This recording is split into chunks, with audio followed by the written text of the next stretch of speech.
4 versus 4. Conceal play. Kelra, Brusco, malapit na dito. Force back by Kelra. Sila Idok at Dyren. Curtain call ginamit na rin ni Kirk para mabukas yung mga membro ng RRQ Hoshi. Onyx PA, sinumpisahan na nila dito yung Lord. Sino makakakuha? Kirk man-to-man defense doon kay Susto Jane. Pinaburst down na nga ata ni King Kong. Ayaw nila papasukin ito si Susto Jane. Nag-vengeance out na din si Kirk. Kirk. Makakaisa nga ba? Nakapag-dash out. Pero teka lang, King Kong may hawak pa rin ng Lord dito. Nilapag na nga din yung Glorious. Papay yung base sa taas! Teka lang, si Toy nandun! Si Toy nagsa-split push pero Onyx Philippines gusto pa rin nila lumaban ng Lord pero si Toy napahito yung pag-split push niya. Kelra unstoppable. Nahuli si Dyren. Onyx Philippines. Yung Lord. Sino makakakuha? Huwag niyong gagamitin yung split push sa amin dahil kaya namin yan! And King Kong!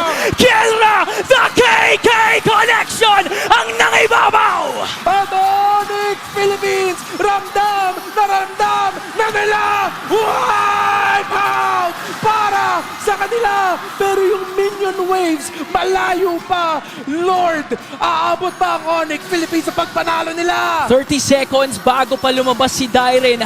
Pwedeng ito na nga ata to. Nararamdaman ko na may minion sa gitna.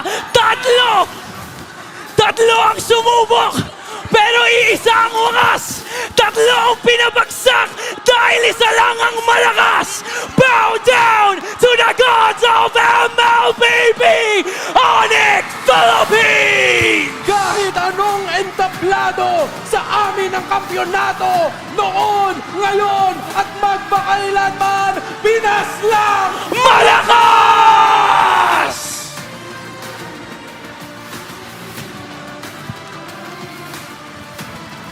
Isa na namang kampyonato ang mapapasakamay ng Super Family. At kitang-kita mo ang saya. Hanggang mga extended families nila, mga fans